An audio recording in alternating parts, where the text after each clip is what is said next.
आज हम चैप्टर 15 की बात करते हैं। ये चैप्टर सेकंड चैप्टर आपका माना जाएगा। पहले डाइजेशन था, उसके बाद रिस्पायरेशन हो गया, और ये body fluid and circulation 3 chapter है बेटा। थर्ड चैप्टर मतलब डाइजेशन वाला आपसे हटा दिया गया है, तो इसलिए नए वाले कोर्स में आपको 15 नंबर चैप्टर ये दिया हुआ है। पढ़ेंगे क्या क्या? Blood lymph circulatory pathway, double circulation, regulation of cardiac activity and disorder of circulatory system. तो डिसऑर्डर पढ़ के ये चैप्टर ख़त्म कर दिया जाएगा। ठीक है। कहता है कि जितने भी लिविंग सेल्स हैं have to provide nutrient and oxygen and other essential substance. तो जितने भी लिविंग सेल्स हैं उनको क्या क्या चाहिए? न्यूट्रिएंट चाहिए, ऑक्सीजन चाहिए और अदर इसेंशियल सब्सटेंस चाहिए। ठीक है। और वेस्ट और या फिर जो हार्मफुल सब्सटेंस है जो कि मेटाबॉलिक प्रोडक्ट के वजह से प्रोड्यूस होता है, उनको कंटिन्यूसली रिमूव करना चाहिए for healthy function of tissue. तो हेल्दी फंक्शन ऑफ टिश्यू के लिए ऑक्सीजन, न्यूट्रिएंट और अदर इसेंशियल सब्सटेंस प्रोवाइड किए जाने चाहिए। Harmful substance waste continuous remove किया जाना चाहिए for healthy function of tissue. इसीलिए कहता है, इसीलिए ये इसेंशियल है efficient mechanism for movement of such substance to the cells and from the cells. इसलिए ये बहुत ज़रूरी है कि एक इफिशिएंट मैकेनिज्म हो जो ये काम को क्या कर सके, मतलब ये सब प्रोवाइड कर सके और हार्मफुल सब्सटेंस को ड्रेन आउट कर सके। कहता है different group of animal evolve different mechanism for transport. अलग अलग ग्रुप ऑफ एनिमल्स ने अलग अलग मेथड ऑफ ट्रांसपोर्ट को अपनाया है। लोअर ऑर्गेनिज्म जैसे स्पॉन्ज और सिलेंट्रेट में circulate water for their circulating water. जो बाहर से वाटर आता है वही ये काम को कर देता है, मतलब exchange of oxygen and nutrient, और हार्मफुल वेस्ट निकल जाते हैं। ठीक है। तो जो लोअर ऑर्गेनिज्म है स्पॉन्ज और सिलेंट्रेट, उसमें circulating water from their surrounding through their body cavity आते हैं और जो काम कर देते हैं to facilitate the cell to exchange these substance, जिससे इन सब्सटेंस का क्या हो जाता है? एक्सचेंज हो जाता है। कॉम्प्लेक्स ऑर्गेनिज्म जैसे हम लोग में, इसमें स्पेशल फ्लूइड पाए जाते हैं विद इन देयर बॉडी। उनके बॉडी में स्पेशल फ्लूइड पाए जाते हैं टू ट्रांसपोर्ट सब मटेरियल्स, जो कि इस काम को करते हैं ताकि बॉडी को ट्रांसपोर्ट, मतलब इन सब्सटेंस को ट्रांसपोर्ट करते हैं, ऑक्सीजन नाइट्रोजन को ट्रांसपोर्ट करते हैं और वेस्ट को ट्रांसपोर्ट करते हैं। तो कहता है इसमें कौन कौन आते हैं? ब्लड आता है और लिम्फ आता है। तो blood is most common use body fluid higher organism में, जिसमें ह्यूमन भी आते हैं फॉर दिस पर्पस। तो इस पर्पस के लिए most commonly use higher organism में कौन किया जाता है बेटा? ब्लड। एक अनदर फ्लूइड है जिसको आपको क्या बोलते हैं? लिम्फ। ये ट्रांसपोर्ट ऑफ सर्टेन सब्सटेंस में ये भी मदद करता है। तो ब्लड और लिम्फ दोनों मिल के ट्रांसपोर्ट ऑफ मटेरियल करते हैं। ठीक है।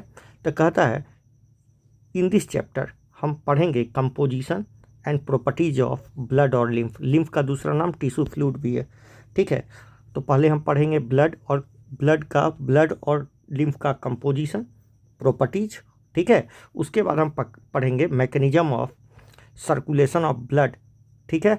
And also help circulation of blood is also explained hearing. ठीक है। यहाँ पर हम सर्कुलेशन ऑफ ब्लड को भी पढ़ेंगे। ठीक है।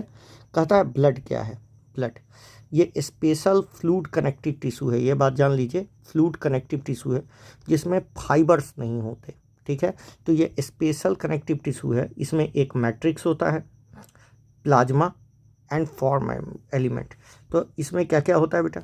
एक मैट्रिक्स होता है जिसको आप प्लाज्मा बोलते हो, और फॉर्म्ड एलिमेंट्स होते हैं। ठीक है। मैट्रिक्स का ही दूसरा फ्लूइड मैट्रिक्स होता है जिसको आप प्लाज्मा बोलते हो, और क्या होता है? फॉर्म्ड एलिमेंट्स होता है। प्लाज्मा क्या है? प्लाज्मा मतलब भूसे के रंग का स्ट्रॉ कलर, चिपचिपा, विस्कस, जिसमें 55% ऑफ ब्लड होता है। ठीक है। ये कंसिस्टिंग 55% ऑफ ब्लड, मतलब तो 45% क्या हो गया? जिसमें 55% ऑफ ब्लड होता है। ठीक है। तो plasma is a straw colour viscous fluid है नियरली 55% ऑफ ब्लड, जो कि 55% ऑफ ब्लड का बनाता है। तो इसका मतलब 45% कौन बना रहा होगा? ब्लड सेल्स बना रहे होंगे, जिसको आप फॉर्म्ड एलिमेंट कह रहे हो। इन 55% में 90 से 92% वाटर होता है एंड प्रोटीन कंट्रीब्यूट 6 से 8%। ठीक है, तो प्रोटीन 6 से 8% होता है और 90 से 92%, ये 55% जो प्लाज्मा है ब्लड में, उसका मतलब ब्लड में दो पार्ट हुए, एक प्लाज्मा हुआ और दूसरा फॉर्म्ड एलिमेंट हुआ, फॉर्म्ड एलिमेंट, जिसको आप ब्लड सेल्स भी कहते हो। ये 55% है, तो ये 45% है, और इस 55% का 90 से 92% वाटर है और 6 से 8% क्या है? 6 से 8% प्रोटीन्स है। अब प्रोटीन में कौन कौन आ गए? तो फाइब्रिनोजेन आ गए, ग्लोबुलिन आ गए, एल्बुमिन, ये 3 मेजर प्रोटीन है। फाइब्रिनोजेन, ग्लोबुलिन, एल्बुमिन, ये मेजर प्रोटीन्स है। फाइब्रिनोजेन का काम, ये ब्लड क्लॉटिंग में मदद करता है, ब्लड क्लॉटिंग में मदद करता है। ग्लोबुलिन जो होता है ये डिफेंस मैकेनिज्म में मदद करता है, डिफेंस मैकेनिज्म में primary involve in defence mechanism, ठीक है, डिफेंस में मदद करता है, ठीक है। और एल्बुमिन ऑस्मोटिक बैलेंस को मेंटेन करता है। तो ग्लोबुलिन डिफेंस में मदद करता है, डिफेंस में, और एल्बुमिन किस में? ऑस्मोटिक बैलेंस में। प्लाज्मा में स्मॉल अमाउंट ऑफ मिनरल्स भी पाए जाते हैं, जैसे ये सब, ठीक है, ग्लूकोज भी पाया जाता है, अमीनो एसिड भी पाया जाता है, लिपिड भी पाया जाता है। तो मिनरल्स भी पाए जाते हैं, जैसे calcium, sodium, magnesium, bicarbonate, chloride, ये सब पढ़ चुके हैं। और ग्लूकोज भी पाया जाता है, अमीनो एसिड भी पाया जाता है, लिपिड भी पाया जाता है। Also present in plasma as they are always in transit in body, क्योंकि ये बॉडी में हमेशा ट्रांजिट होते रहते हैं। अब देखिए, फैक्टर्स फॉर कोगुलेटिंग या कोगुलेशन ऑफ ब्लड, ये भी प्लाज्मा में प्रेजेंट होते हैं। जो प्लाज्मा में जो फैक्टर्स होते हैं, बहुत सारे फैक्टर्स होते हैं, एक्चुअली में 13 फैक्टर्स होते हैं जो ब्लड कोगुलेशन में मदद करते हैं, मगर ये किस फॉर्म में मिलते हैं? इनएक्टिव फॉर्म में। जब ट्रॉमा होता है तो ये एक्टिव हो जाते हैं। प्लाज्मा में से आप क्लॉटिंग फैक्टर को हटा दीजिए, जो बनता है उसको सीरम कहते हैं। तो सीरम क्या है? सीरम है प्लाज्मा में से क्या हटा दीजिए? Clotting factor. तो यदि हम FACTOR, तो यदि हम आपसे बोलते कि नहीं ब्लड से बताइए, तो ब्लड से आप ब्लड सेल को भी हटाते, ब्लड सेल्स को भी हटाते। ब्लड माइनस ब्लड सेल क्या हो गया? प्लाज्मा हो गया। और इसमें से फिर क्या हटा देते? माइनस करते तो और क्या हटा देते बेटा? और से क्लॉटिंग फैक्टर हटा देते, तो क्या बन जाता? सीरम बन जाता। आ रहा है समझ में? चलिए, फॉर्म्ड एलिमेंट की बात करते हैं, मतलब दूसरे सेल्स की। ये 3 टाइप के होते हैं, इरिथोसाइट, ल्यूकोसाइट, प्लेटलेट्स। कलेक्टिवली इनको मिला के फॉर्म्ड एलिमेंट कहा जाता है। ये 45% ऑफ ब्लड बनते हैं। तो 55% प्लाज्मा होता है ब्लड में, और 45% क्या होता है बेटा? फॉर्म्ड एलिमेंट होता है। इरिथोसाइट की बात करें, जिनको हम रेड ब्लड सेल या RBC कहते हैं, ये सबसे ज़्यादा होता है, ठीक है। ये लाख में होता है, मिलियन में होता है। 5 मिलियन से लेके 50 लाख से लेके 55 लाख, ठीक है। 1 मिलियन में 10 लाख होता है, तो 50 लाख से बेटा 1 मिलियन में 10 लाख, तो 50 लाख हो गया। 50 लाख से 55 लाख होते हैं RBC पर मिलीमीटर क्यूब में, या पर ml बोल, पर मिलीमीटर क्यूब में बोलो, ठीक है। तो एक हेल्दी पर्सन में ये मोस्ट एविडेंट होते हैं, ये करोड़ में होते हैं, मतलब लाखों में होते हैं। 50 लाख समझो, 50 लाख से लेके 55 लाख तक, ठीक है। तो कहता है 50 लाख से लेके 55 लाख तक होते हैं बेटा, ठीक है। 5 मिलियन से लेके 5.5 मिलियन तक, ठीक है। 1 मिलियन में 10 लाख, ठीक है। तो 5 मिलियन में 50 लाख, ठीक तो है, क्या दिक्कत है? चलिए, RBC आर फॉर्म्ड इन, कहाँ बनता है? Red blood. याद रखना बेटे, जब हम फीटस में होते हैं तो RBC का निर्माण पहले यॉर्क सैक में होता है, फिर लीवर में होता है, ठीक है, स्प्लीन में भी होता है, मगर जन्म के बाद रेड बोन मैरो में ही RBC का निर्माण होता है, RBC का निर्माण होता है। आरबीसी, मैच्योर आरबीसी में न्यूक्लियस नहीं पाया जाता, ठीक है। और ये बाई कॉन्केव शेप होता है। क्यों होता है? इसलिए होता है कि ज़्यादा से ज़्यादा इसमें हेमोग्लोबिन रखा जा सके। इसमें आयरन कंटेनिंग, इसमें red colour iron containing complex protein जिसको हेमोग्लोबिन पाया जाता है। तो याद रखना, इसमें रेड कलर का iron containing complex protein, simple कर देगा आंसर हो जाएगा, गलत हो जाएगा। कॉम्प्लेक्स प्रोटीन हेमोग्लोबिन पाया जाता है। हेंस इसका नाम, hence the colour and name of this cells. चूँकि ये लाल रंग का होता है इसलिए इरिथो बोलते हैं। इरिथो का मतलब ही होता है रेड सेल। एक हेल्दी इंडिविजुअल में 12 से 16 ग्राम हेमोग्लोबिन होता है 100। देखो स्टैंडर्ड मेजरमेंट यही है कि सब चीज़ 100 ml में नापा जाता है, ठीक है। तो एक हेल्दी इंडिविजुअल में 12 से 16 ग्राम हेमोग्लोबिन होता है 100 ml ऑफ ब्लड में। और ये मॉलिक्यूल हेमोग्लोबिन बहुत इंपॉर्टेंट रोल निभाते हैं रिस्पायरेटरी गैस को ट्रांसपोर्ट करने में। आरबी मतलब ऑक्सीजन और CO2 को। ऑक्सीजन तो आपको पता है ना 97% इसी तरह ट्रांसपोर्ट होता है, ठीक। आरबीसी एवरेज लाइफ स्पान 120 दिन का होता है और ये स्प्लीन में डिस्ट्रॉय किए जाते हैं, ये स्प्लीन में मरते हैं। जहाँ बढ़ते हैं वहाँ बिलीरुबिन बिलीवर्डिन का निर्माण होता है और बिलीरुबिन और बिलीवर्डिन का निर्माण होता है। स्प्लीन को प्लीहा बोलते हैं, इसको ग्रेवयार्ड ऑफ आरबीसी भी बोलते हैं, ठीक है। आ रहा है समझ में? तो ये बनाता भी है और ग्रेवयार्ड भी है। तो याद रखिएगा, स्प्लीन में बनता भी है और ग्रेवयार्ड भी है, मगर आपके लिए ग्रेवयार्ड है, ठीक है। आपके लिए ग्रेवयार्ड ही समझिए, ठीक है। ग्रेवयार्ड मतलब कब्रगाह। ल्यूकोसाइट, ल्यूको का मतलब होता है कलरलेस। कैसा होता है बेटा? ये कलरलेस। वाइट ब्लड सेल्स बोलते हैं इनको, also known as white blood cells. They are colourless due to lack of haemoglobin. इसमें हेमोग्लोबिन ये हजारों में होते हैं बेटा। दे न्यूक्लिएटेड, जबकि आरबीसी कैसा था? ई न्यूक्लिएटेड था, उसमें न्यूक्लियस नहीं पाया जाता है, ठीक है। अच्छा, मैच्योर में नहीं, इमैच्योर में पाया जाता है।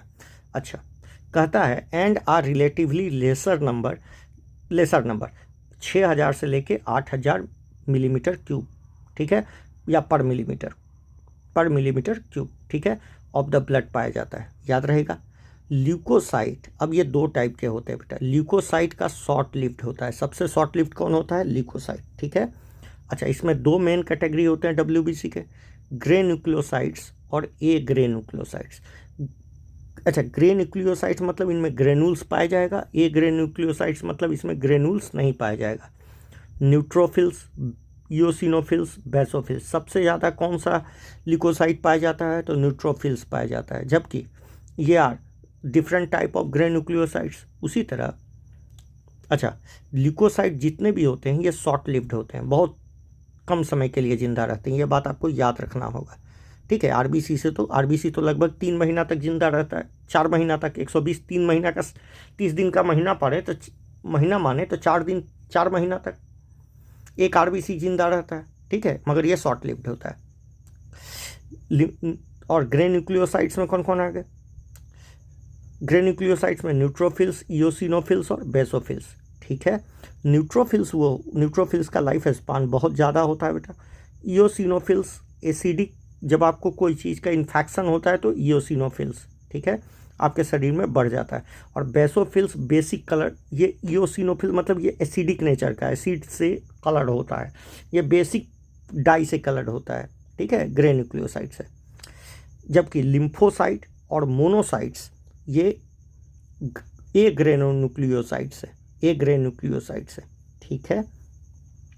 न्यूट्रोफिल्स इन सभी लिकोसाइड में सबसे एबोडेंट होता है, 60 से 65% यही होता है ऑफ WBC। और बेसोफिल लीस्ट होता है, तो याद रखिएगा बेसोफिल्स लीस्ट होता है। बेसोफिल्स सबसे ज़्यादा न्यूट्रोफिल्स होता है, सबसे कम बेसोफिल्स होता है, ठीक है। 0.5 से लेके 1% तक, ये 60 से 65%, 0.5 से लेके 1% तक ये होता है। अच्छा, न्यूट्रोफिल्स और मोनोसाइट 6 से 8% होते हैं। कितने होते हैं? 6 से 8%। न्यूट्रोफिल्स एंड मोनोसाइट 6 से 8% है। ये दोनों फेगोसिटिक सेल्स हैं, मतलब खाने पीने वाले सेल्स हैं। न्यूट्रोफिल्स इसको PMNL भी बोलते हैं, ठीक है। अच्छा, इसमें मल्टी न्यूक्लिएटेड न्यूक्लियस पाया जाता है, ठीक है, which destroy foreign organism entering the cells. इसका काम क्या है, फॉरेन ऑर्गेनिज्म को मार देना जो सेल के अंदर इंटर करते हैं। बेसोफिल्स ये सिक्रीट करता है 3 चीज़, मतलब ये हिस्टामिन के जैसा है, मतलब ये मास्ट सेल के जैसा है, ठीक है। बेसोफिल्स इसका काम है हिस्टामिन, सेरोटोनिन और हिपरीन। हिपरीन के वजह से ब्लड लिक्विड स्टेट में बना रहता है। तो बेसोफिल्स क्या करता है बेटा, हिस्टामिन, सेरोटोनिन और हेपरिन सिक्रीट करता है, और ये इन्वॉल्व होता है इन्फ्लामेटरी रिएक्शन में। जब भी इन्फ्लामेटरी रिएक्शन होता है तो बेसोफिल्स सिक्रीट होता है, बेसोफिल्स का अमाउंट बढ़ जाता है, ठीक है। और ये हिस्टामिन, सेरोटोनिन और ये हिस्टामिन वेसोडाइलेटर है, सेरोटोनिन वेसोकंस्ट्रिक्टर है। इओसिनोफिल्स 2 से 3% है, तो याद रखना इओसिनोफिल्स 2 से 3%, मोनोसाइट 6 से 8%, ठीक है, 6 से 8%, और न्यूट्रोफिल्स 60 से 65%, ठीक है, ये सब याद रखना है। और बेसोफिल 0.5 से लेके 1% तक होते हैं। इसका काम है इन्फेक्शन को रोकना, ठीक है, resist infection and also associated with allergic reaction. जब भी आपके शरीर में कोई एलर्जिक रिएक्शन होगा तो आप समझ जाना कि आपका इओसिनोफिल्स काउंट बढ़ जाएगा। क्या बढ़ जाएगा, इओसिनोफिल्स काउंट बढ़ जाएगा, तो एलर्जी हो गया आपको। लिम्फोसाइट 20 से 25% होते हैं, ठीक है, और ये 2 टाइप के होते हैं, बी लिम्फोसाइट और टी लिम्फोसाइट, ठीक है। बी एंड टी लिम्फोसाइट ये इम्यून रिस्पॉन्स प्रोवाइड करते हैं बॉडी को, ठीक है। अब एक टर्म है प्लेटलेट्स। एक्चुअली में जो प्लेटलेट्स होते हैं इनको थ्रम्बोसाइट्स भी बोलते हैं। क्या बोलते हैं, एक्चुअली में ये सेल नहीं है, सेल के टुकड़े हैं, दे आर सेल फ्रेगमेंट्स। ये बनते हैं मेगा क्रियोसाइट्स। क्या है मेगा क्रियोसाइट, आरबीसी से ही, मतलब ये भी रेड बोन मैरो से ही बनते हैं। ये भी स्पेशल सेल्स होते हैं जो रेड बोन मैरो से बनते हैं, उसी के ये टुकड़े हैं, मेगा क्रियोसाइट्स के ये टुकड़े हैं, ठीक है, ये पाए जाते हैं। ये 1.5 लाख से 3.5 लाख प्लेटलेट मिलते हैं पर मिलीमीटर क्यूब। तो 1.5 लाख से लेके 3.5 लाख प्लेटलेट मिलते हैं पर मिलीमीटर क्यूब में। Platelet can release a variety of substance. ये बहुत सारे सब्सटेंस रिलीज करते हैं, particularly most of them involve in coagulation या कोगुलेशन ऑफ ब्लड। ज़्यादातर ब्लड के कोगुलेशन में मदद करता है, ठीक है। कहता है कि यदि इनके नंबर में कमी हो जाए, ठीक है, तो क्लॉटिंग डिसऑर्डर हो जाएगा, जिस वजह से एक्सेसिव लॉस होगा बॉडी को, excessive loss of blood from the body. तो बॉडी से बहुत ज़्यादा ब्लड का क्या होने लगेगा, लॉस होने लगेगा। अगला बात है ब्लड ग्रुपिंग। क्या बेटा, ब्लड ग्रुपिंग। ह्यूमन में as you know blood of human being differ in certain aspect though it appear to be similar. देखो अलग अलग ह्यूमन का जो ब्लड होता है वो अलग अलग होता है, जबकि वो सबका लाल ही दिखता है। इसका मतलब सबके खून को तो सबको नहीं चढ़ाया जा सकता। Various type of grouping of blood has been done. Karl स्ट्रीन नाम के एक साइंटिस्ट ने ये ग्रुपिंग किया था। सच ग्रुपिंग 2 टाइप का होता है, एबीओ ब्लड ग्रुपिंग और आरएच ग्रुपिंग, ठीक है, ये वाइडली यूज होता है वर्ल्ड में। एक बॉम्बे ग्रुपिंग भी होता है, कौन कौन नाम सुना है कमेंट करके बताना। एबीओ ब्लड ग्रुपिंग, ठीक है। ABO blood grouping is based on the presence या अब्सेंस ऑफ एंटीजन। एंटीजन एक केमिकल है बेटा, प्रोटीन है जो आरबीसी के सरफेस पर मौजूद होता है, on the RBC namely A and B. यदि किसी का आरबीसी के सरफेस पर ए एंटीजन है तो ए ब्लड ग्रुप, बी है तो बी, ए और बी दोनों हैं तो ए बी, और कोई नहीं है तो ओ ब्लड ग्रुप आ गया। Similarly the plasma of different individual of 2 natural antibody. तो याद रखना यदि किसी पर ए एंटीबॉडी है, ए एंटीजन है, तो उस पर उल्टा एंटीबॉडी होगा, एंटी बी, क्योंकि यदि यहाँ एंटीजन ए हुआ, एंटीबॉडी ए हुआ तो ए को मार देगा। आ रहा है समझ में। तो protein produce in response to antigen, तो एंटीजन के रिस्पॉन्स में जो चीज़ पैदा होता है उसको एंटीबॉडी कहते हैं, ठीक है। The distribution of antigen antibody, ये चारों ग्रुप में ये टेबल में दिखाया हुआ, ध्यान से देखो। ए है तो ए एंटीजन होगा और इसके उल्टा एंटीबॉडी बी होगा इसके पास प्लाज्मा में। बी है तो बी ही होगा एंटीजन, मतलब ब्लड, यदि बी एंटीजन है तो बी ब्लड ग्रुप, ए और बी दोनों हैं तो ए बी ब्लड ग्रुप, कोई एंटीजन नहीं है तो ओ ब्लड ग्रुप। अच्छा, ए और बी है तो इसमें कोई भी प्लाज्मा में एंटीबॉडी नहीं होगा। आ गया समझ में? ठीक है। यदि कोई भी एंटीजन नहीं है, कोई भी एंटीजन नहीं है तो इस पर दोनों एंटीबॉडी होंगे। अब मेरी बात सुनो, ए वाला ए से ब्लड ग्रुप ले सकता है, बी वाला बी से ले सकता है, ए बी वाला ए बी से ले सकता है, और ओ वाला दे सबको सकता है, मगर ले सिर्फ किससे सकता है? ले सकता है सिर्फ ओ से। आ गया। तो हम कहने का ये मतलब है कि ओ जो है यूनिवर्सल ब्लड डोनर है। क्या है? यूनिवर्सल ब्लड डोनर है।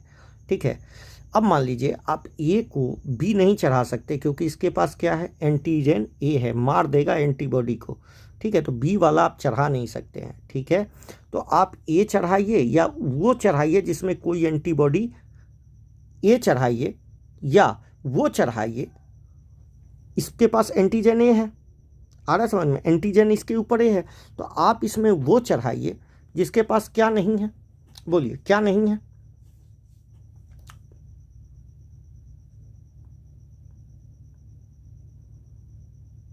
देखिए एक मिनट समझिए। You may probably blood transfusion, blood can not be directly use donor और carefully match with recipient before blood transfusion to avoid severe clumping को रोकने के लिए।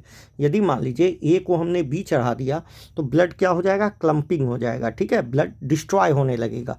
ठीक है, ब्लड की कमी हो जाएगी। ब्लड एंटीजन जो होगा, एंटीबॉडी जो होगा वो आरबीसी को तोड़ देगा। ठीक है, क्यों? क्योंकि उसका एंटीजन उस पर मिल गया।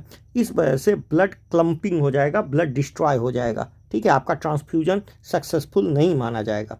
ठीक है, therefore above mention table evidence that O can be donate person with any other blood group. तो ओ को हम यूनिवर्सल डोनर कहते हैं। ओ किसी को दे सकता है। आ रहा है समझ में? तो आप इसको वो दीजिए ना, वो दीजिए जिसका इस पर एंड। देखिए आप यदि बी देंगे इसको, यदि ओ देंगे तो इस पर तो कोई एंटीजन है ही नहीं। आ रहा है समझ में? एंटीजन ए भी जाएगा और एंटीजन बी भी जाएगा, कोई फर्क नहीं पड़ेगा। ठीक है, आ रहा है समझ में? और ए तो ए से ले ही सकता है। ठीक है, a person A B can accept blood from A B as well as other blood group. तो ए बी से तो ले ही सकता है और दूसरे से भी ले सकता है, ए से भी ले सकता है, बी से भी ले सकता है। आ रहा है समझ में? तो ए बी यूनिवर्सल एक्सेप्टर है, यूनिवर्सल रिसिपिएंट है, और ओ यूनिवर्सल डोनर है। क्या है बेटा? यूनिवर्सल डोनर है। ऐसे समझ लो कि ए बी सबसे ब्लड ले सकता है और बी सबको ब्लड ओ सबको ब्लड दे सकता है और ए बी सब से ले सकता है। ए बी से लेगा, ए से लेगा, ओ से लेगा, बी से लेगा, ओ से लेगा। तो लेने का काम उससे किया जाता है बेटे। देखो इसमें कोई एंटीबॉडी है ही नहीं, कोई एंटीबॉडी नहीं है, तो जो मन करे इसको चढ़ा दो, कोई फर्क नहीं पड़ता, कोई किसी को मारी नहीं करेगा। अब देने की बात आई तो ए को ए दोगे तो कोई फर्क नहीं पड़ेगा क्योंकि ए से ए आ जाएगा। और यदि मान लो इसको ओ दिए तो एंटीबॉडी इसके पास बी पहले से, मतलब थोड़ा बहुत एंटीजन ए आ भी जाएगा तो इसको कोई ज़्यादा फर्क नहीं पड़ेगा। मगर मान लो आपने बी चढ़ा दिया तो एंटीजन बी ही आएगा, एंटीजन ए ही आएगा और बहुत ज़्यादा मात्रा में आएगा और ए को मार देगा। ठीक है, आ गया समझ में? कोई दिक्कत नहीं। इसीलिए ऐसा किया जाता है। अब देखिए अगला है R H grouping. R H का मतलब क्या है? आर एच रेसस मंकी में डिस्कवरी हुआ था बेटा। ठीक है, कि 80% ह्यूमन में भी ये पाया जाता है। पहले तो ये जैसे एंटीजन मिलता है ना ब्लड के सेल्स पर, उसी तरह आर एच भी मिलता है। आर एच कॉम्पेटिबिलिटी भी चेक की जाती है। अनदर एंटीजन जिसको आर एच एंटीजन जो similar to present to rhesus monkey, जो रेसस मंकी पर पहले खोजा गया था, also observe on the surface of RBC, इसको भी खोजा गया और ये लगभग 80% ह्यूमन में मिलता ही मिलता है। इसीलिए जब हम ब्लड ट्रांसफ्यूजन करते हैं तो हम ABO ब्लड ग्रुप के अलावा RH भी चेक करते हैं, पॉजिटिव है कि निगेटिव। जिसमें ये होता है उसको RH पॉजिटिव, और जिसमें ये एब्सेंट होता है उसको RH निगेटिव कहते हैं। RH निगेटिव पर्सन को यदि RH पॉजिटिव ब्लड दे दिया जाए तो it form antibody against RH antigen. यदि RH निगेटिव को यदि RH पॉजिटिव ब्लड का ट्रांसफ्यूजन किया जाए तो RH निगेटिव वाला कुछ देर के बाद, क्योंकि ये RH निगेटिव ब्लड है और आपने RH पॉजिटिव दे दिया, तो ये RH एंटीजन बना के अपने प्लाज्मा में स्टोर करता है। फिर से यदि RH ब्लड दिया जाएगा तो उस RH ब्लड को रिजेक्ट कर देगा, मार देगा, ठीक है। Therefore RH group should also match before transfusion, ठीक है, इसलिए इसको करना पड़ता है। कहता है कि केस है RH इनकम्पैटिबिलिटी या मिसमैचिंग का, जो कि ऑब्जर्व होता है जब RH blood group RH negative mother होती है और उनका जो बच्चा होता है वो RH पॉजिटिव होता है, ठीक है। RH पॉजिटिव फीटस उनके पेट में है और मदर RH निगेटिव है। तो पहले तो RH antigen of the fetus does not get exposed to RH of the mother first pregnancy as the blood are well separated by placenta। मतलब हम जानते हैं कि प्लासेंटा के थ्रू एंटीजन क्रॉस नहीं करते, एंटीबॉडी क्रॉस नहीं करते, इसलिए पहला ट्रांसफ्यूजन पहला जो बच्चा होगा वो सेफ होगा, ठीक है।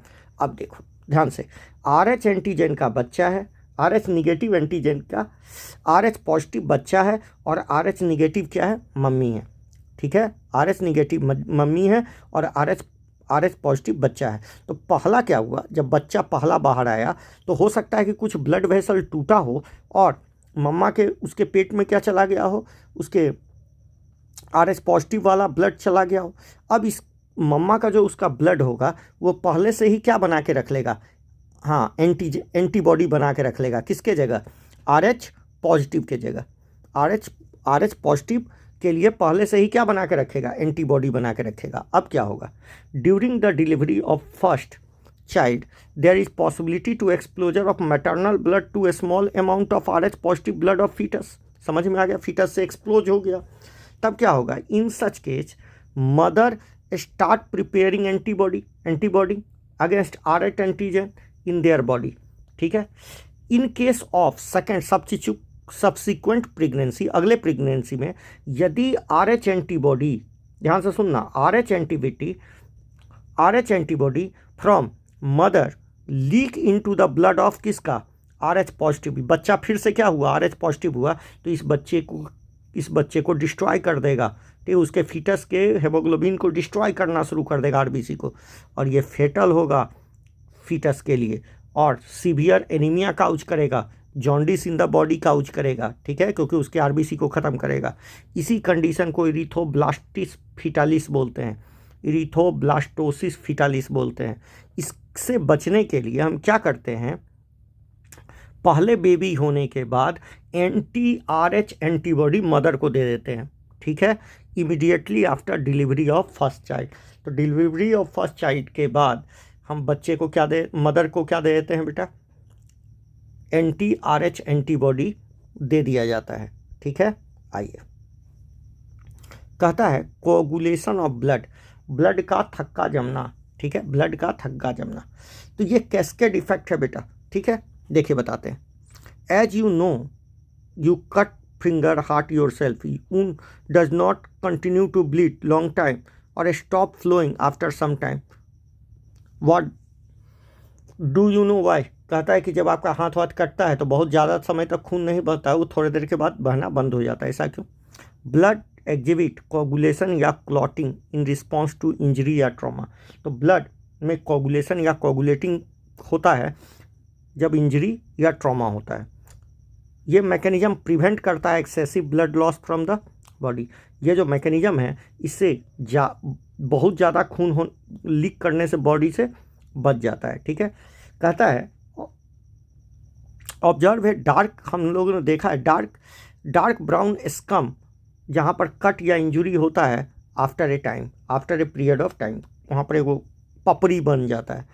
क्लॉट या जिसको ये जो क्लॉट है या कोगुलम है, ये नेटवर्क ऑफ थ्रेड है जो एक फाइबर नुमा है, फाइब्रिन का बना हुआ है। इसमें dead damage form elements of blood are trap होते हैं। इसमें क्या होते हैं, ये थ्रेड्स हैं फाइब्रिन के, जिसमें डेड और डैमेज फॉर्म्ड एलिमेंट मतलब वही आरबीसी डब्ल्यूबीसी ये सब जाके फंस जाते हैं। ये फाइब्रिन जो बनता है ये कन्वर्जन होता है कब, जब प्रोथ्रोम्बिन फाइब्रिनोजेन जो प्लाज्मा में मौजूद है इनएक्टिव फॉर्म में, वो एंजाइम थ्रोम्बिनेज से एक्टिव होता है। Inactive fibrinogen in the plasma by enzyme thrombin के द्वारा thrombins in turn formed from inactive substance called prothrombin. देखिए ब्लड में होता है प्रोथ्रोम्बिन, जब ट्रॉमा होता है तो प्रोथ्रोम्बिन थ्रोम्बिन में चेंज करता है, और थ्रोम्बिन क्या करता है, फाइब्रिनोजेन को फाइब्रिन में चेंज कर देता है। ठीक है, और यही फाइब्रिन नेटवर्क लाइक स्ट्रक्चर बनाता है, और इसमें फॉर्म्ड एलिमेंट फंसते चले जाते हैं और ये कोगुलेट कर देते हैं। सिंपल सा बात है। एन एंजाइम, अब देखिए प्रोथ्रोम्बिन, अब ये प्रोथ्रोम्बिन कैसे बनता है, प्रोथ्रोम्बिन बनता है थ्रोम्बोकाइनेज से। एक एंजाइम कॉम्प्लेक्स है जिसका नाम है thrombokinase required for the above reaction. This complex is formed by series of link enzyme reaction, जो कैस्केड रिएक्शन प्रोसेस कहलाता है, और number of factor present in plasma in inactive state. होता क्या है कि जब आपको चोट लगती है, जैसी चोट लगा तो वहाँ पर प्लेटलेट वगैरह डैमेज होते हैं, प्लेटलेट डैमेज हुए तो वहाँ से एक एंजाइम, वहाँ से बहुत सारे फैक्टर रिलीज हुए। फैक्टर ने क्या किया, एक एंजाइम सिक्रीट करवाया जिसका नाम है थ्रोम्बोकाइनेज। क्या नाम है बेटा, थ्रोम्बोकाइनेज ने क्या किया, प्रोथ्रोम्बिन को थ्रोम्बिन में बदला। थ्रोम्बिन ने क्या किया, थ्रोम्बिन ने फाइब्रिनोजेन को किस में बदल दिया, फाइब्रिन में, और फाइब्रिन में ये सब फंस गया। इंजुरी और ट्रॉमा स्टिमुलेट प्लेटलेट, जैसी आपको इंजुरी हुआ, ट्रॉमा हुआ, वो प्लेटलेट को स्टिमुलेट किया, platelet in the blood to release certain factor, कुछ फैक्टर को रिलीज करो। ठीक है, जो फैक्टर जब रिलीज हुए which activate the mechanism of coagulation, जो मैकेनिज्म ऑफ कोगुलेशन को शुरू कर दिए। तो पहले जैसी आपको चोट लगा तो प्लेटलेट को स्टिमुलेट मिले प्लेटलेट को, ट्रॉमा स्टिमुलेट प्लेटलेट, ताकि वो सर्टेन फैक्टर जिसको आप कैस्केड इफेक्ट कहते हो, तो ये एक के बाद होने वाला इफेक्ट है। चोट लगा, प्लेटलेट स्टिमुलेट हुआ, उसने फैक्टर रिलीज किए, थ्रोम्बोकाइनेज रिलीज हुआ, थ्रोम्बोकाइनेज ने प्रोथ्रोम्बिन को थ्रोम्बिन में, थ्रोम्बिन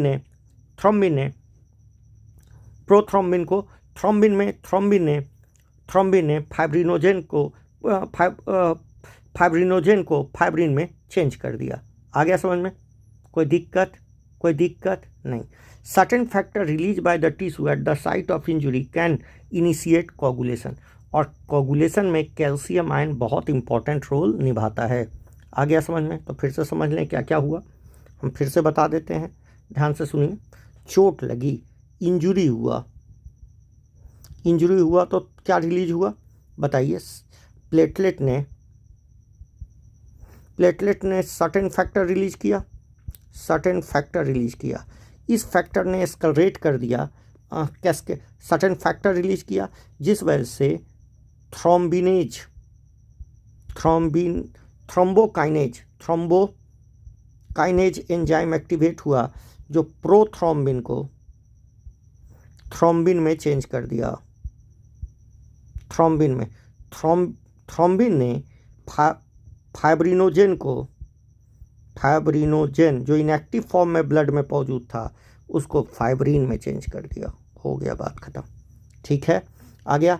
तो थ्रोम्बिनेज ने प्रोथ्रोम्बिन को थ्रोम्बिन में, और थ्रोम्बिन ने फाइब्रिनोजेन को फाइब्रिन में चेंज करके क्या करवा दिया, ब्लड कोगुलेशन करवा दिया। और इन सभी के लिए कैल्शियम आयन इंपॉर्टेंट रोल निभाता है। ठीक है, आइए, लिम्फ या टिश्यू फ्लूइड, मेरी बात सुनिए। ये जो वेसल होता है ये कैपिलरी में टूटता है, सबको पता है ये कैपिलरी में टूटता है। कैपिलरी और ये सेल्स हैं, तो कैपिलर, और ये आपका ब्लड है, ये आपका वेसल्स है, ये आपका वेसल, ब्लड है, मतलब ये आपका आर्टरी है, ये वेन है, यहाँ कैपिलरी में टूटा हुआ है, कैपिलरी से कुछ फ्लूइड बाहर आ जाते हैं, कुछ फ्लूइड। बस याद रखना है कि इसमें क्या क्या नहीं होगा। ये टिश्यू मतलब इसी से फ्लूइड आए हैं, इसी से फ्लूइड आए हैं, और ये सेल्स और किसके बीच में, कैपिलरी के बीच में है, ठीक है। इसमें कुछ नहीं होता, जैसे ब्लड कोगुलेटिंग फैक्टर नहीं होते, और भी बहुत चीज़ नहीं होता, ब्लड सेल्स नहीं होते, ये सब अवॉइड होते हैं। स्मॉलर मॉलिक्यूल्स होता है, इसमें पानी वगैरह रहता है। As blood pass through capillary, as जैसे ही ब्लड पास करता है कैपिलरी से in tissue, some water along with a small water soluble substance, तो याद रखिएगा small water soluble, move out in the space between cells of tissue, leaving a large protein leaving the larger protein and most of formed element in blood vessel। तो किसको छोड़ के, larger protein और formed element को छोड़ के इसमें क्या आ जाते हैं, वाटर सॉल्युबल सब्सटेंस आ जाते हैं, स्मॉल वाटर सॉल्युबल सब्सटेंस, और वाटर आके इनके बीच में जमा हो जाते हैं।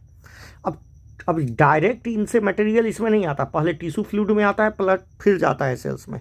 This fluid release out called interstitial fluid या tissue fluid.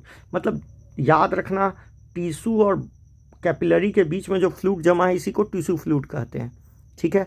It has same mineral distribution as the plasma, इसमें सेम मिनरल डिस्ट्रीब्यूशन होता है प्लाज्मा के। Nutrient gases in blood and cells इसी फ्लूइड के थ्रू होता है।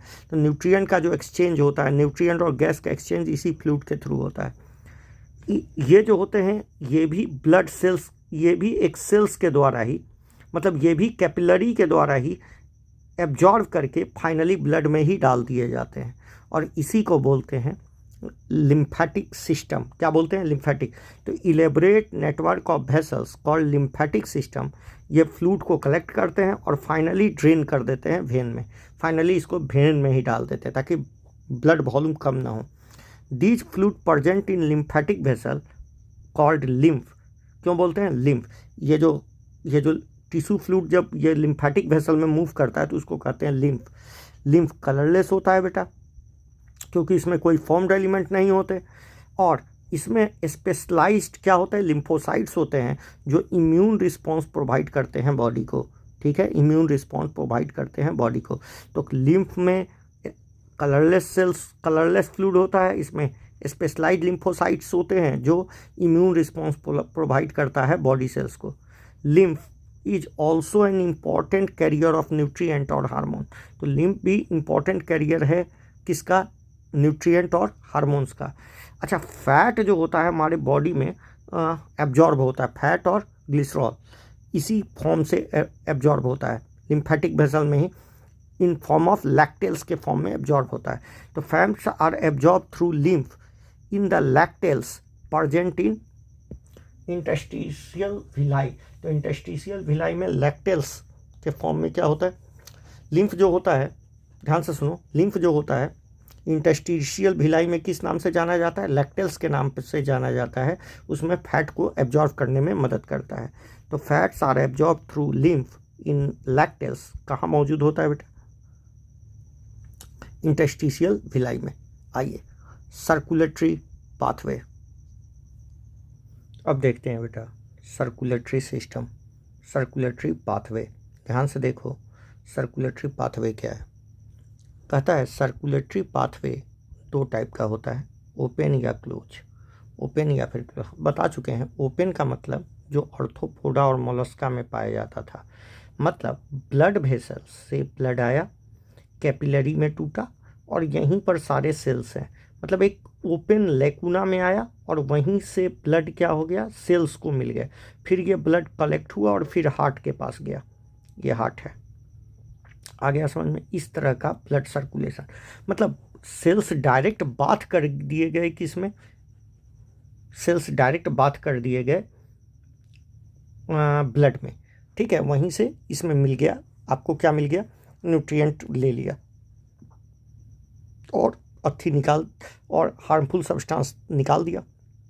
तो कहते हैं आर्थ्रोपोडा और मोलस्का में जिसमें ब्लड पम्प्ड बाय हार्ट, ये लार्ज वेसल्स में गए और उसके बाद किस में गए, ओपन स्पेस जिसको लेकुना या साइनसस बोले, ठीक है, और body cavity called cyanosis. Annelida और कॉर्डेटा में क्लोज सर्कुलेटरी सिस्टम होता है जिसमें ब्लड कैपिलरी में तो टूटता है, मतलब यहाँ कैपिलरी का कॉन्सेप्ट नहीं होगा।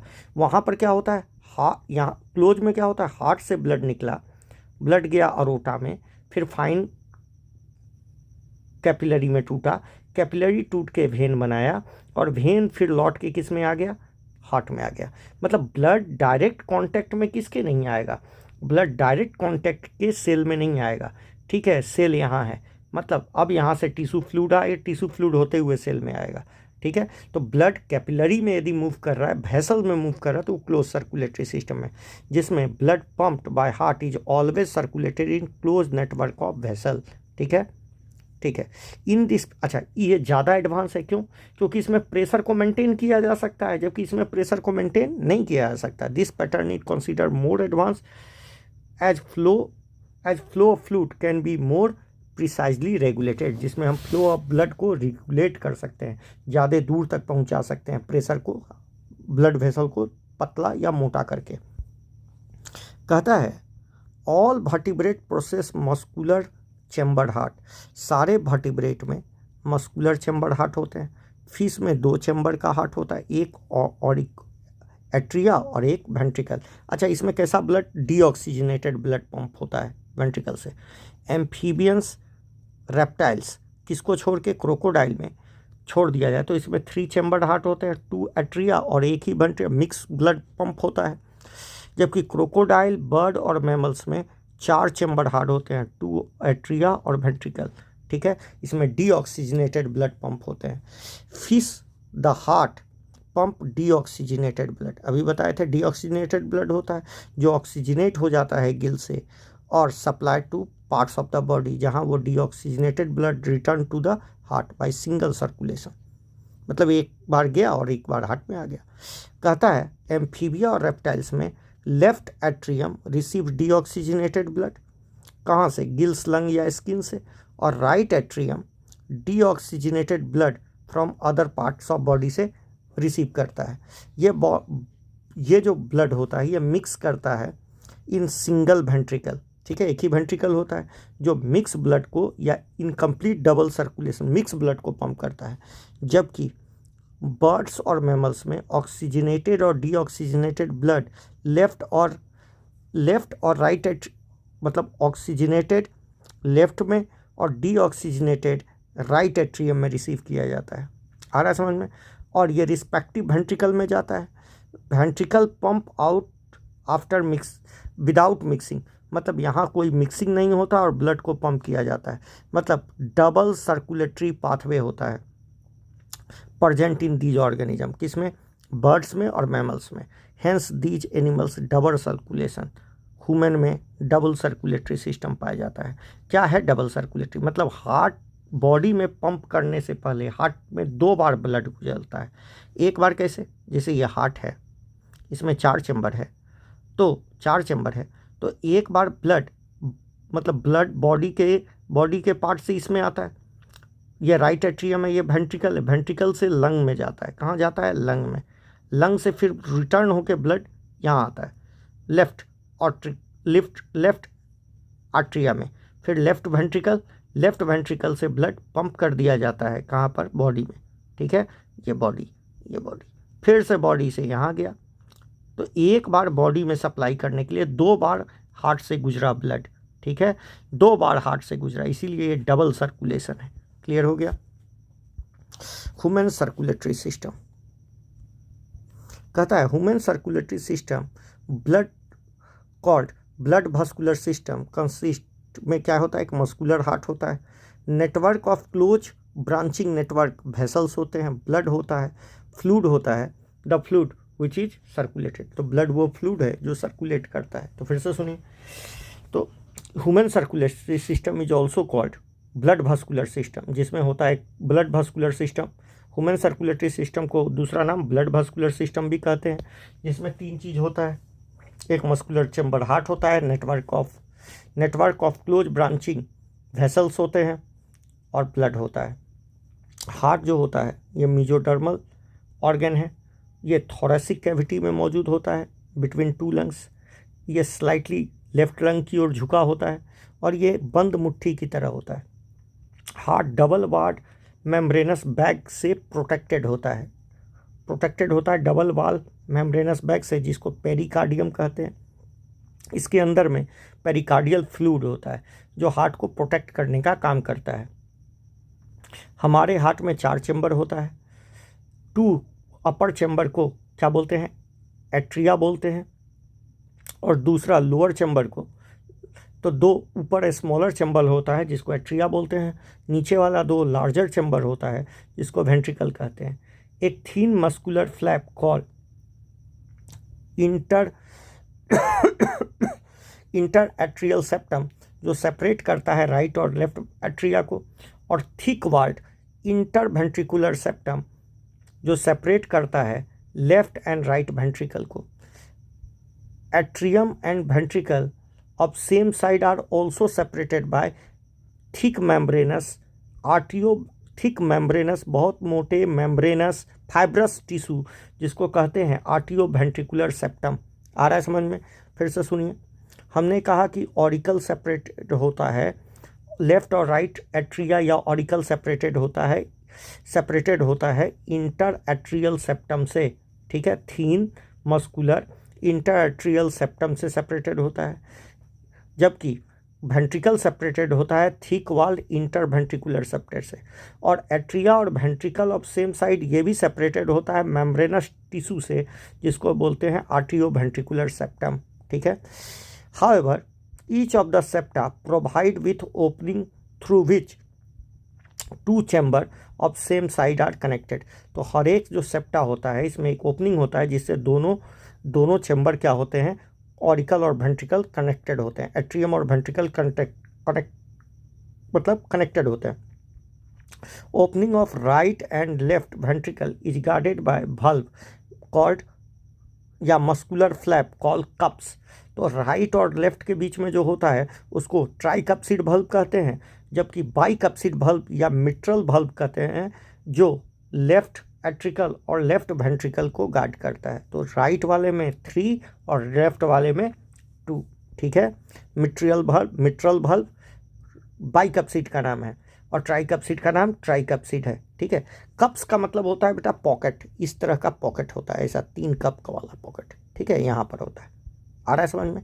चलिए, opening of right and left ventricle into opening of right and left ventricle into the pulmonary artery and aorta respectively also are provided with semilunar valve। तो पल्मोनरी आर्टरी और अरोटा के बीच में क्या होता है बेटा? सेमीलूनर valve लगा होता है। क्या लगा होता है? अर्धचंद्राकार valve, ठीक है, लगा होता है। किसके बीच में? कहता है यहाँ देखिए, opening of right and left ventricle, right और left ventricle into pulmonary artery और pulmonary aorta respectively are provided with semilunar valve। इसमें सेमीलूनर valve लगा था। ये valve इन द हार्ट, ये valve का मतलब होता है जो एक डायरेक्शन में फ्लो को जाने दे, वन डायरेक्शन में, from atria to ventricle and from ventricle to pulmonary artery या फिर अरोटा।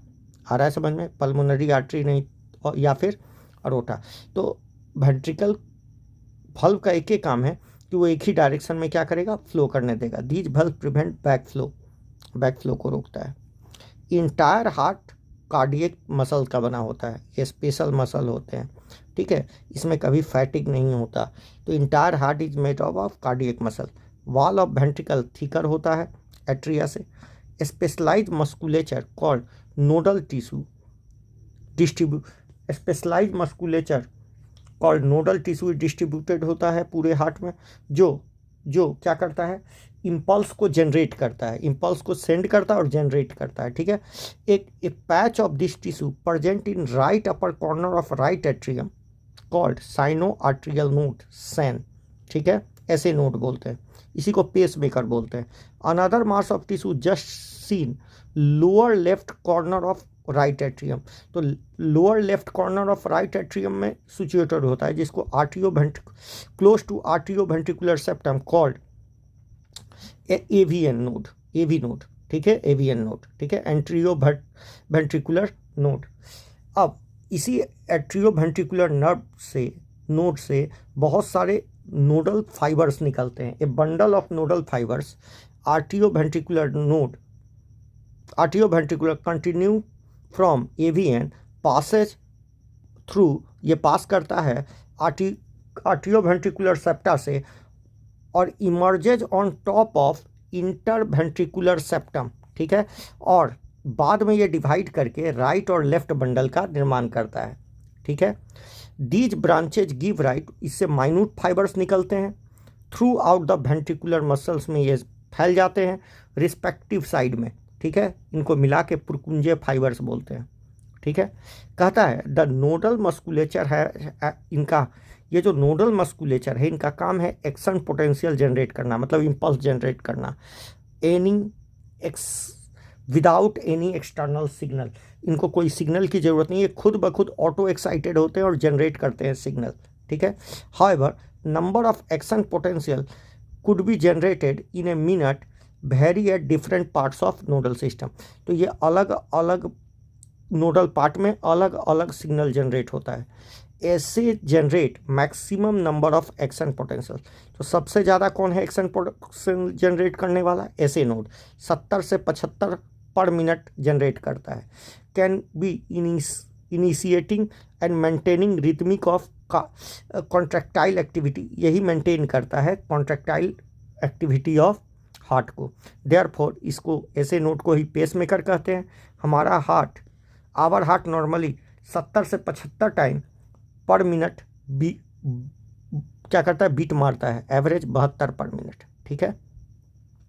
अब देखिए कार्डियक साइकिल, पूरा का पूरा कार्डियक साइकिल 0.8 सेकेंड का होता है, ठीक है। देखिए how does heart function, look to begin with all the 4 chamber of heart in relax, शुरू में सब रिलैक्स स्टेज पर होता है, ठीक है। They are in joint diastole, सब फैल रहा होता है, मतलब ज्वाइंट डायस्टोल में होता है, रिलैक्स होता है। कहता है तब ट्राइकैप्सिड बाइकैप्सिड बल्ब ओपन होते हैं और 70% ब्लड इसी से पंप हो जाता है। Blood from the pulmonary vein and vena cava, pulmonary vein और भाना कावा, ठीक है।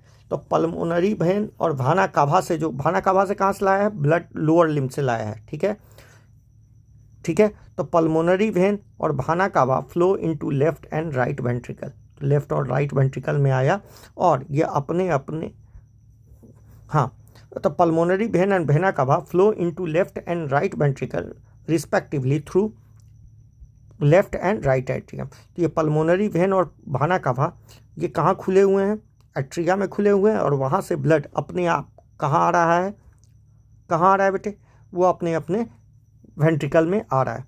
सेमी लूनर वाल्व इस समय क्लोज होते हैं।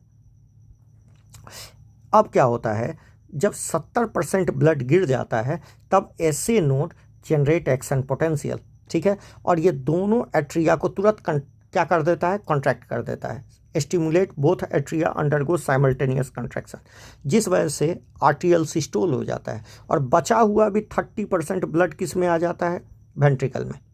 Action potential is conducted to ventricular side by AVN and AVN bundle, AV और एवी बंडल के द्वारा वेंट्रिकल में चला गया, जहाँ से ये बंडल ऑफ हीस होता हुआ पूरे के पूरे इंटायर वेंट्रिकुलर मसल में चला गया।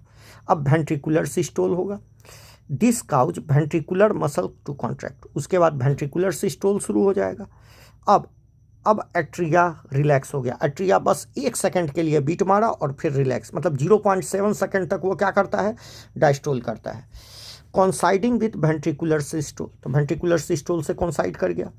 Ventricular systole increase ventricular pressure, cause तुरंत बाइकैप्सिड और ट्राइकैप्सिड बंद हो जाएंगे, और ताकि बैक फ्लो ऑफ एट्रिया में ना हो, ब्लड ना जाए, जिसके वजह से वेंट्रिकुलर प्रेशर इंक्रीज करेगा और सेमी लूनर बल्ब ओपन हो जाएंगे, ठीक है, और पल्मोनरी आर्टरी, सेमी लूनर बल्ब गार्डिंग पल्मोनरी आर्टरी और अरोटा ये खुल जाएंगे, क्या हो जाएंगे, खुल जाएंगे, और allowing blood to flow into the ventricle to this vessel, तो वेंट्रिकल से अब ब्लड किस में, इस वेसल में चला जाएगा, पल्मोनरी आर्टरी में चला जाएगा और वेसल में चला जाएगा। आ रहा है समझ में?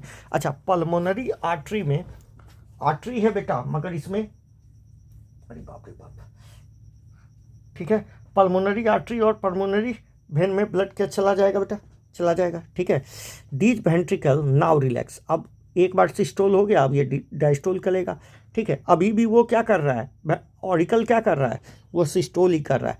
Ventricular pressure fall causing closure of semilunar valve which prevent back flow of blood into ventricle, अब ये तुरंत ये क्लोज हो जाएगा, ठीक है। As the ventricular pressure decline further, tricuspid फिर से खुल जाता है, pushes reopen pressure of atria relaxing the blood which begin to pump to the veins, ठीक है।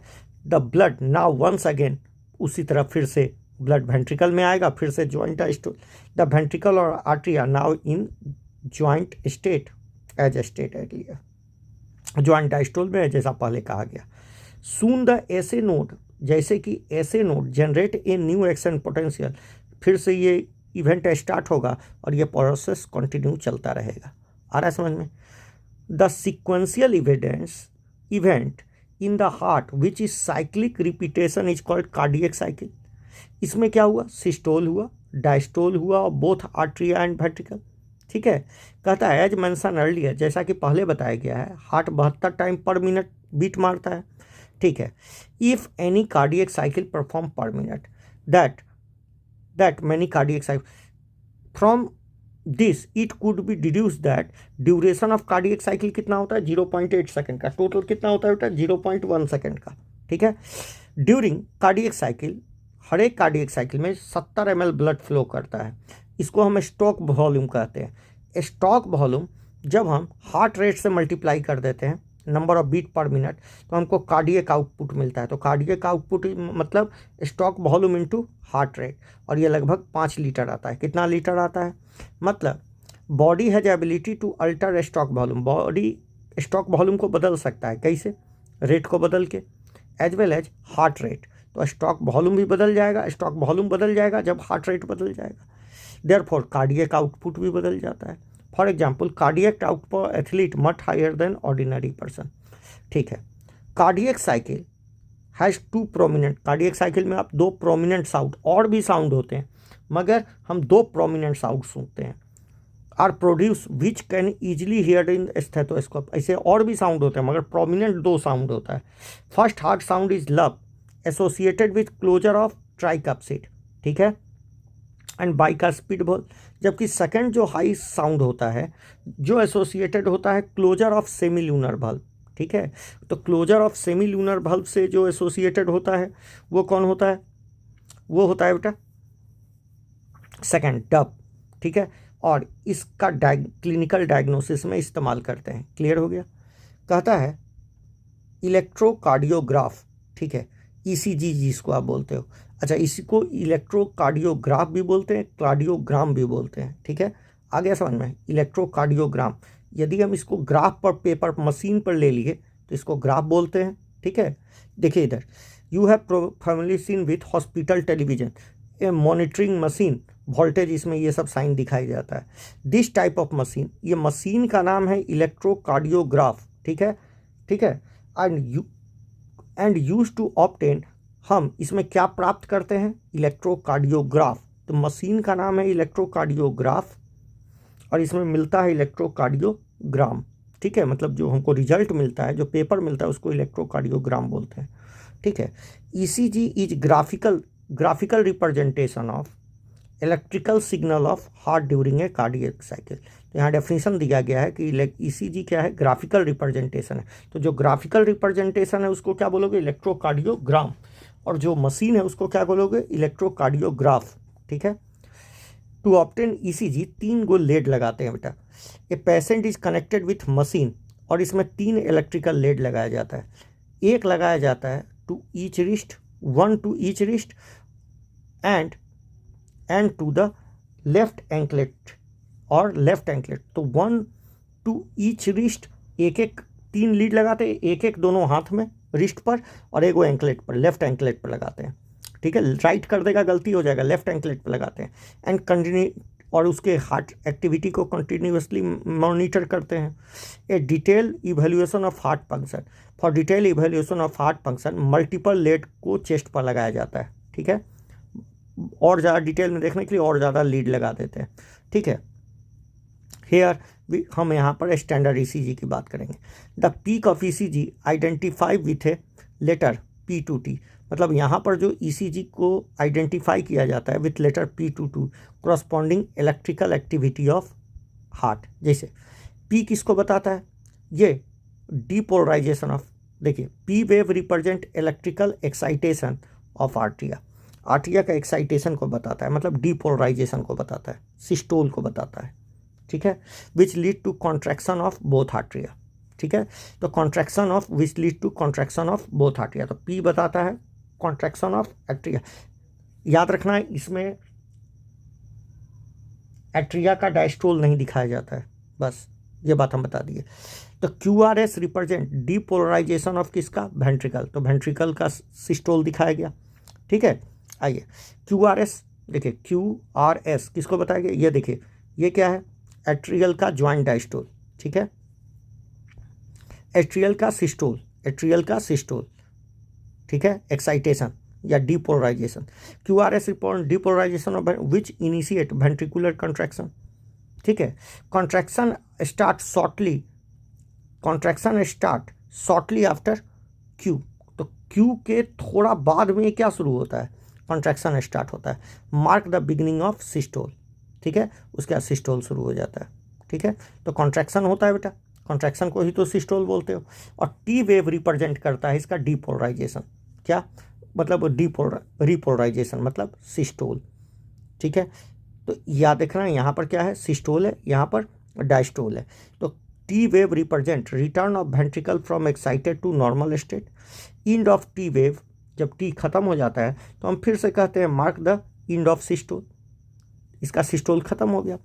End of T mark the end of systole, इसका सिस्टोल खत्म हो गया, जहाँ पर इसका सिस्टोल टी जहाँ पर खत्म होता है वहाँ पर क्या हो जाता है बेटा, सिस्टोल खत्म हो जाता है। Obviously by counting the QRS complex, यदि हम QRS कॉम्प्लेक्स को काउंट कर लें, that occur in a given time period, हम हार्ट रेट को इंडिविजुअल का डिटरमाइन कर सकते हैं। Since ECG obtain from different individual has रफली the same shape lead configuration, यदि इसमें कोई डिविएशन होता है तो हम पता कर सकते हैं कि इसमें कोई एबनॉर्मलिटी या डिजीज है। ये ग्रेट क्लिनिकल सिग्निफिकेंस है इनका, ठीक है, इनका ग्रेट क्लिनिकल सिग्निफिकेंस है। अब देखिए थोड़ा सा बचा हुआ है बेटे, क्यों ख़त्म न कर दें आज। आइए डबल सर्कुलेशन को पढ़ लेते हैं बेटा। डबल सर्कुलेशन अभी तो देखा कि जो हमने बोला यही तो डबल सर्कुलेशन है, मतलब एक बार बॉडी में फ्लो कराने के लिए हार्ट से 2 बार ब्लड पंप हुआ। तो blood flow strictly fix route, blood vessel, artery, vein. Basically artery and vein consist 3 layer. अच्छा, तो पहला इनर लेयर को स्क्वामस एपिथेलियम, दूसरा लेयर ट्यूनिका इंटीमा जो मिडिल लेयर है, स्मूथ मसल का लेयर है, एंड इलास्टिक फाइबर है, ठीक है, आ रहा है समझ में। और fiber tunica media, tunica intima the middle layer of a smooth muscle, and elastic fiber tunica media, and the external fibrous connective tissue collagen fibre का ट्यूनिका एक्सटर्ना। तो ब्लड वेसल में 3 लेयर हुए, ट्यूनिका इंटीमा, पहला तो इंडोथेसियम हो गया, ठीक है, स्क्वामस एपिथेलियम का। उसके बाद क्या हुआ, tunica intima the middle layer of a smooth muscle, and elastic fibre, ठीक है, इलास्टिक फाइबर पाया गया। उसके बाद media and an external layer of fibrous connective tissue जिसको ट्यूनिका एक्सटर्ना बोले। ट्यूनिका मीडिया कंपैरेटिवली थीन होता है वेन में, ठीक है, और थिक होता है किसमें, आर्टरी में। As mention earlier blood is pumped in right ventricle, right ventricle जो ब्लड पंप होता है राइट वेंट्रिकल में, इंटर इन पल्मोनरी आर्टरी, ठीक है, पल्मोनरी आर्टरी में डीऑक्सीजनेटेड ब्लड पंप होता है बेटा, ठीक है। आर्टरी में हम जनरली जानते हैं कि ऑक्सीजनेटेड होता है, पल्मोनरी आर्टरी इसका एक्सेप्शन है, ठीक है। Whereas left ventricle pump blood into aorta, ठीक है, अरोटा में ब्लड, तो अरोटा वाला ब्लड बॉडी में आ जाएगा और पल्मोनरी आर्टरी वाला लंग में चला जाएगा। Deoxygenated blood pump into pulmonary artery pass on lungs, जहाँ से ये oxygenated blood carry by pulmonary vein. तो देखिए वेन डीऑक्सीजनेटेड, मगर पल्मोनरी वेन एक्सेप्शन है, ये लेफ्ट और एट्रियम में लेके आया। This pathway constitute pulmonary circulation. तो मतलब ध्यान से देखिए, ये क्या है, ये आपका हार्ट है, ये हार्ट है, यहाँ से जो ब्लड गया वो कहाँ गया, हार्ट में, ये गया लंग में, सॉरी लंग में, लंग से कहाँ आया, यहाँ आया। तो इसको बोलते हैं पल्मोनरी सर्कुलेशन। मतलब ये पल्मोनरी आर्टरी है, पल्मोनरी आर्टरी है, और ये पल्मोनरी वेन है, पल्मोनरी वेन है, तो इसको पल्मोनरी सर्कुलेशन। और ये जो अरोटा से निकलेगा, जो बॉडी में जाएगा और बॉडी से कलेक्ट होके फिर यहाँ जो आएगा, इसको बॉडी सर्कुलेशन बोलते हैं। ठीक है, तो हमें दो टाइप का सर्कुलेशन है, एक पल्मोनरी सर्कुलेशन और एक body circulation. Oxygenated blood entering into aorta is pumped into capillaries, arterioles, capillary, finally tissue तक। अब जहाँ से डीऑक्सीजनेटेड ब्लड कलेक्ट होता है, वेन्यूल से, वेन से, वेना कावा से, वेना कावा थोड़ा मोटा हो गया, और इम्पटेड इनटू राइट एट्रियम पर आके खुला। दिस सिस्टम, इसको सिस्टमैटिक सर्कुलेशन। तो हमें दो सर्कुलेशन हुआ, पल्मोनरी और सिस्टमैटिक। तो पल्मोनरी और सिस्टमैटिक को ही मिला के क्या बोलते हैं, तो यहाँ दो, पल्मोनरी एंड सिस्टमैटिक, दोनों सर्कुलेशन को हमने मिला के ही बोल दिया। कौन सा सर्कुलेशन, हाँ, पल्मोनरी और सिस्टमैटिक को मिला के बोल दिया डबल सर्कुलेशन। आ गया समझ में। तो पल्मोनरी और सिस्टमैटिक को बोला जाता है मिला के systematic circulation. The systematic circulation provide nutrient, oxygen and other essential substance to the tissue. ठीक है, एंड टेक, ये सब हार्मफुल सब्सटेंस को निकाल देता है। Unique vascular connection between digestive system and liver is called. अच्छा, एक यूनिक कनेक्शन होता है कि डाइजेस्टिव सिस्टम का खाना डायरेक्ट लीवर में जाता है, इसको hepatic portal when. Hepatic portal when का मतलब होता है बेटा वो वेन जो कैपिलरी से शुरू होकर कैपिलरी पर ख़त्म होता है। Hepatic portal vein carry blood from intestine to liver before delivery to systematic circulation. ठीक है, जहाँ से उससे न्यूट्रिएंट वगैरह निकाल लिए जाते हैं या हार्मफुल सब्सटेंस को हटा के ब्लड में डाला जाता है। ए स्पेशल कोरोनरी सिस्टम, वैसा ही coronary system of blood vessel present in our body exclusive for circulation of blood from cardiac muscle. तो हमें हमारे हार्ट को भी तो चाहिए ब्लड अथी, उसके लिए कोरोनरी सिस्टम होता है और blood vessel present in our body exclusively for circulation of blood from cardiac muscle, heart के मसल्स को सप्लाई करने के लिए। अब देख लीजिए, ये पल्मोनरी और ये सिस्टमैटिक सर्कुलेशन। आ गया समझ में, क्लियर। अब देखिए, ये स्मूथ मसल्स है, ये ल्यूमेन है, ये वेन है, ये वेन दिखाया हुआ है। ठीक है, अब कहता है यहाँ देखिए, रेगुलेशन ऑफ कार्डियक एक्टिविटी। तो कार्डियक एक्टिविटी को रेगुलेट किया जाता है, ठीक है, इसको बहुत सारे हार्मोन से। Normal activity of heart is क्या, रेगुलेटेड इंट्रिसियली, ऑटो रेगुलेटेड होता है। तो normal activity of heart is regulated intrinsically. तो ध्यान से सुनिए, normal activity of heart is regulated intrinsically, मतलब auto regulated by special muscle, जिसको नोडल टिश्यू कहते हैं। इसीलिए हमारा हार्ट कैसा है, मायोजेनिक। क्यों भाई, ये खुद इम्पल्स जनरेट करता है। कहता है एक स्पेशल न्यूरल सेंटर जो मेंडुला ऑब्लंगेटा में मौजूद होता है, special neural centre present in medulla oblongata moderate the heart functioning through ENS, किसके थ्रू, ऑटोनोमिक नर्वस सिस्टम। तो न्यूरल सेंटर, एक स्पेशल न्यूरल सेंटर जो मेडुला ऑब्लंगेटा में है, जो हार्ट फंक्शन को मॉनिटर करता है बाय किसके द्वारा, ऑटोनोमस नर्वस सिस्टम के से। Neural signal through sympathetic ENS, sympathetic nerves, ठीक है, sympathetic nerve ENS can increase heart rate, ठीक है, एंड स्ट्रेंथन वेंट्रिकुलर, मतलब वेंट्रिकुलर कॉन्ट्रैक्शन को बढ़ा देता है। देयरफॉर कार्डियक आउटपुट बढ़ जाता है। जबकि on the other hand parasympathetic neural system ये अनदर कंपोनेंट है, मतलब सुन लो, सिंपैथेटिक नर्वस सिस्टम जो पार्ट है एएनएस का वो हार्ट रेट को बढ़ाएगा, जबकि parasympathetic nervous system heart rate को घटा देगा। ठीक है। Speed of conduction of action potential, therefore मतलब ये speed of conduction of action potential को कम कर देगा, जिससे कार्डियक आउटपुट गिर जाएगा, वो कार्डियक आउटपुट को बढ़ा दिया था। एड्रीनल मेडुलरी हार्मोन, ठीक है, ये भी कार्डियक आउटपुट को बढ़ा देता है। मेडुलरी हार्मोन जो होता है ये भी क्या करता है बेटा, हार्ट रेट को बढ़ा देता है। Disorder of circulatory system, disorder of circulatory system, blood high blood pressure जिसको हाइपरटेंशन कहते हैं।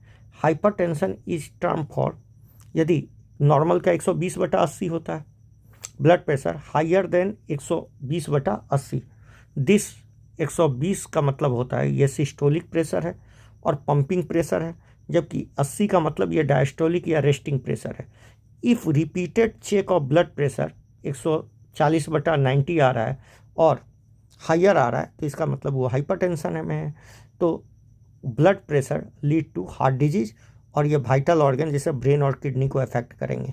कैड का मतलब क्या है, कोरोनरी आर्टरी डिजीज। कैड का मतलब होता है कोरोनरी आर्टरी डिजीज, जिसमें आर्टियोस्क्लेरोसिस हो जाता है, मतलब हार्ट जो मसल्स होता है, ब्लड वेसल्स जो होता है उसमें फाइबर्स जमा हो जाते हैं। Affect vessels that supply blood to heart. तो कोरोनरी हार्ट डिजीज में कोरोनरी ब्लड वेसल्स में ही क्या हो जाता है बेटा, दिक्कत हो जाता है। Affect vessels that supply blood to the heart muscle. Cause deposition of calcium, fat, cholesterol, fibrous tissue ये सब डिपोजिट हो गया है, जिससे लूमेन ऑफ आर्टरी नैरो हो गया है और ब्लड सप्लाई कम हो जाता है। एंजाइना जिसको आप हार्ट पेन बोलते हो, also call angina pectoris. Acute chest pain, बहुत तगड़ा चेस्ट पेन, कम समय का चेस्ट पेन होता है। Whereas no oxygen is reach to heart muscle, ये तब होता है जब हार्ट मसल को ऑक्सीजन नहीं होता। Angina occur in man and women and any as, कोई भी एज में हो सकता है, मगर मिडिल एज में ही और बुढ़ापे में ज़्यादा होता है। ठीक है। It occur due to condition that affect the blood flow, ये तब होता है जब ब्लड फ्लो अफेक्ट होता है। हार्ट फेल्यूर क्या है बेटा, heart failure means state of heart when no pumping blood effectively through our meet need to the body, मतलब हार्ट उतना ब्लड नहीं पंप कर पा रहा है जितना हमको बॉडी को चाहिए, तो हम बोलते हैं हार्ट फेल कर गया। It is sometimes called conjunctive heart failure because congestion of heart is one of the main symptom of this disease। ठीक है, इसमें congestion हो जाता है हार्ट में। Heart failure is not the same as cardiac arrest.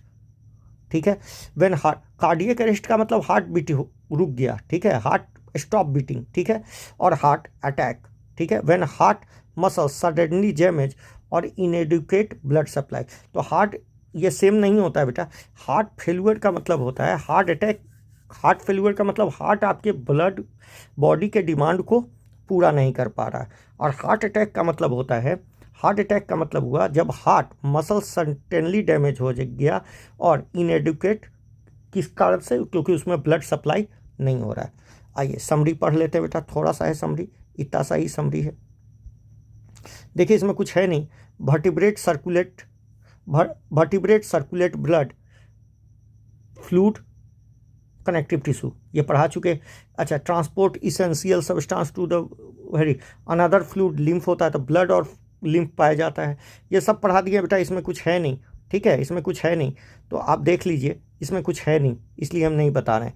यहाँ देखिए इयोसिनोफिल देख लीजिए, ये क्वेश्चन दिया हुआ है, मैच द कॉलम, ये क्वेश्चन हमको देखना था। AB blood group platelets, platelets क्या है बताइए,